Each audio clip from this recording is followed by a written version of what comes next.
Beauty by Anna Sewell. Retold by L.L. Owens. Illustrated by Jennifer Tanner. Introducing Duchess. Black Beauty's mother. Ginger. Black Beauty's carriage partner and friend at Birtwick Park. Black Beauty. Joe Green. A stable boy. Jerry. A cabbie who owns Black Beauty. Merry Legs. Black Beauty's stablemate and friend at Birtwick Park. Chapter 1. My Early Home. My first home was with Farmer Gray. I can still picture his pleasant meadow and the pond of clear water. I lived there with my mother, Duchess. She was proud that we came from a long line of fine horses. One day, while I was playing with the other colts on the farm, she reminded me just how proud she was. Son, come here. Those cart horse colts have not learned their manners yet. You have good breeding. Lift your feet up when you trot, and never bite or kick, even in play. Mother also taught me that if I worked hard and behaved well, my master would be kind to me like Farmer Gray was to her. Well, old pet, how is your little one? I'll be back by nightfall, son. My mother worked pulling Farmer Gray's wagon into town and back. After I had turned 4 years old, Farmer Gray told Squire Gordon it was time to sell me. I'll break him in myself, Squire Gordon. When he's been broken in, he will do very well. Farmer Gray began by putting a bit into my mouth. I didn't like it, but all grown horses wore one. The bit's in. Let's fix the bridle. After that came the saddle. There, fella. Then Farmer Gray got on my back and rode me around the meadow. I felt proud. Soon I wore horseshoes, blinders, and all kinds of new things. As part of my training, I stayed 2 weeks at a neighbor's farm. The first time a train rumbled by, I feared for my life.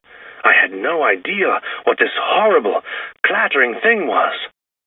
More and more trains puffed and shrieked past the meadow. I learned from the cows and sheep to act calm around loud noises. This would be a great advantage to me later in life. One day, Farmer Gray drove me alongside my mother. You never know who will buy you, son. Remember, the better you act, the better you will be treated. Chapter 2. Birtwick Park. In May, Squire Gordon's coachman John came to get me. You're off to Birtwick Park. Be a good horse. I was put into a nice box stall and met other horses. Here are some oats for you. Hi, my name's Merry Legs. I hope you're nice. I don't like living next to anyone who bites. I only bite oats and hay. It's rude for a colt to take my stall. But I didn't take it. The coachman put me here. She's called Ginger because she snaps. She bit the stable boy. That's why they moved her. She's had mean masters before, but John is kind. She'll learn to behave for him. One day, Squire Gordon came to see how I was doing in my new home. John, why don't you take the new horse out for a ride? Very well, sir. I was excited to get out of my stall and run. Whoa, I think you like to go fast. Well, John, how does he ride? First rate, sir. What shall we call him, dear? He has a beautiful coat. How about Black Beauty? That's a very good name. John never mistreated me. James, the stable boy, was also kind. I had a good life at Birtwick Park. Ginger and I learned to get along and made a good team as we worked. Merrylegs, Ginger, and I became good friends. Merrylegs often gave rides to the children of Squire Gordon's friends. One day, after Merrylegs had been giving rides to Mr. Blomefeld's children, "You get us into trouble, Merrylegs!" "What did you do?" "Mr. Blomefield's boys rode me like I was a steam engine, so I threw them off." If I had been you, I would have given those boys a good kick. "That would be foolish. If you anger our masters, you might be sold off and not have such a kindly master next time." Because John and James were so kind, we trusted them. I remember one night while at a stable of a friend of Squire Gordon's. "Fire!" Flames were everywhere. I was afraid to leave my stall. "Beauty, come." I knew James would take good care of me. "Here, somebody take this horse while I go back for the other." James saved our lives that night. James was such a good stable boy that he was eventually hired to be a coachman for another master. "Who's going to take my place?" Little Joe Green. Joe quickly learned his new job, and he was just as kind as James was. On one exciting night, the stable bell woke me up. John and Joe rushed to put my saddle on. "Fasten this, Joe." "Hurry, John." John rode me into town. "Dr. White, Mrs. Gordon is ill. I'll need to ride your horse. Black Beauty is tired, but he'll go until he drops." I raced back as fast as I could. I was exhausted, but I knew my help was needed. The next day... "My good horse, you saved your mistress's life." I never saw a horse run so fast. He seemed to know something was wrong. The mistress was soon feeling better, but the doctor said she was still sick. He told her that she had to move somewhere warmer and better for her health. A little while later, we took the Gordons to the train station. And so we left our master and mistress. Then we slowly headed back to Birtwick Park. But it was not our home anymore. Merrylegs had been given to Mr. Blomefield. Ginger and I had been sold to another farm. Chapter 3. Earlshire Park. John took us to our new home at Earlshire Park. Mr. York was our new coachman. "What can you tell me about these two?" "There's not a better pair of horses anywhere. Black Beauty has a perfect temper. Ginger was treated poorly as a filly, but she behaves well when treated well." "Our lady insists the horses wear a check rein." "But that's painful for them. Poor horses. I'll miss you." "She likes the horses' heads held up high." And we would miss John's kindness. Our new master sized us up. "They are not a match in color, but they will do well for the carriage." "They have not worn a check rein, sir." "Start slowly, then, until they get used to it." But the first time the lady took us out... Those horses are not fit to be seen. Put their heads higher. "I beg your pardon, my lady. My lord said—" You'll do as I say, York. It's hard to pull with my head up so high. You've always had an easy life. Now you'll see what some masters are really like. Day by day, notch by notch, our reins were shortened. But the worst was yet to come. Our lady came down for her ride one day. She was dressed for a garden party. We're off to see the Countess. Get those horses' heads up. My rein was tightened, and I almost couldn't bear it. Ginger was next. Better take the black one back to his box. These awful check reins, but I can't tell the mistress what to do. The master's son took Ginger away. Max was my new carriage partner. How do you bear the tight reins? I don't have a choice, even though it has shortened my life. Do you think our owners know how bad the check reins are for us?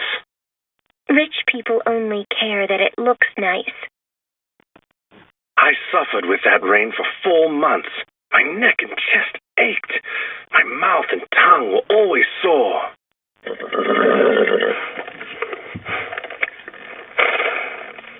In my old home, John, Joe, and Squire Gordon were my friends, and I had Merrylegs and Ginger. Here, I didn't have any friends. In the spring, our master went to London. He took York with him and left Reuben Smith in charge of the stables. Smith was a good horseman and always very gentle, until one strange day in town. There's a loose nail in your horse's front shoe. Bah, he can make it home all right. Along the way, I felt my shoe slip off. Stones on the road split my shoeless hoof. Faster, faster! Then I stumbled.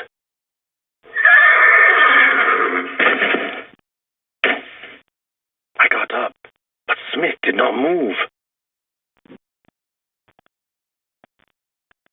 At midnight, I heard riders coming my way. It's Smith. I think he's dead. The horse must have fallen. His knees are bloody. His foot is cut up, too. It was a long trip home, and I was in pain. At last, I reached my stall. The men wrapped up my knees and treated my foot. The doctor would come in the morning.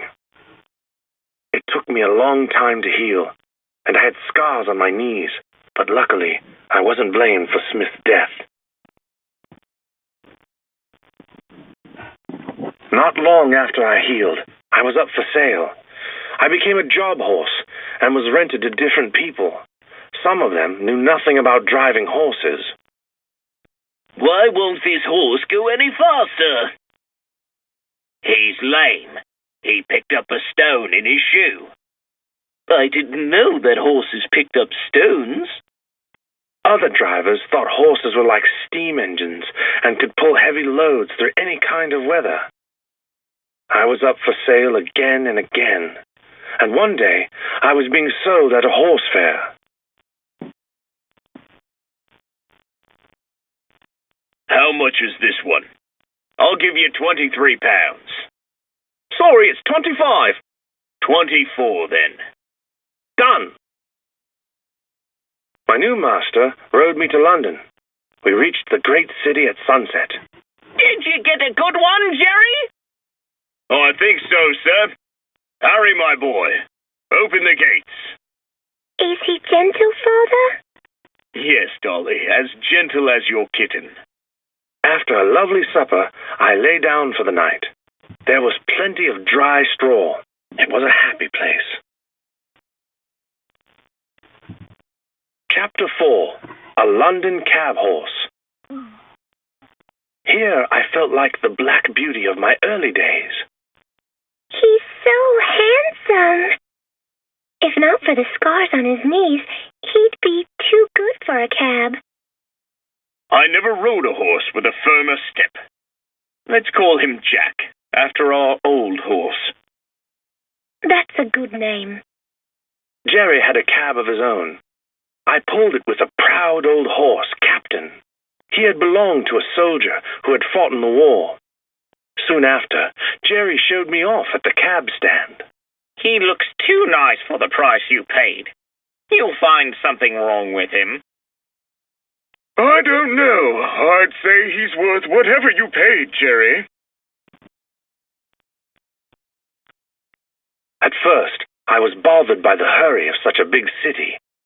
But Jerry was the best driver I'd known. Easy, boy. Move along now. And I learned long ago not to let loud noises bother me. I liked my stall at home. Jerry kept me clean and gave me plenty of food and fresh water. Captain and I were also allowed 1 full day of rest each week. Did I tell you about the time my master was killed in battle? Yes, but we have the day off, so tell me again. The winter came that year with a great deal of cold, wet weather. The slippery streets were scary. Easy does it. One wintry day, a new customer came up to Jerry. Just one moment, sir. Finish your soup, my friend. I can wait until you're done. That's a real gentleman. He has a kind thought for a poor cabman and a little girl. That same kind gentleman rode in our cab another day. Stop that, you beast! I'll have you arrested. Mind your own business. You're too busy to look after other people's horses. I'll report him to his master. I can't see an evil thing like that without acting. Too many people in this world ignore cruelty. I wish there were more gentlemen like you, sir. For a cab horse, I was treated very well, but that was not the case for all horses. With an old chestnut-colored horse drove up beside ours. Black Beauty, is that you? Oh, my! Is that you, Ginger?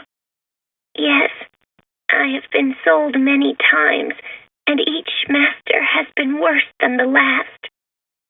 I now work for a man with a cab. He knows I am weak, so he is trying to get all he can out of me. You used to stand up for yourself when you were mistreated. It's no use. There's nothing I can do anymore, except bear it. I wish I was dead. Dead horses don't suffer. With a tug from her driver, Ginger drove off. Farewell, Black Beauty. A few days later, I saw a cart with a dead horse in it. I hoped it was Ginger. Then her troubles would be over. If only men were more caring, they would shoot us instead of making us suffer so much. Chapter 5. The Final Sale. After 3 years of pulling a cab, I was no longer strong enough to work for Jerry.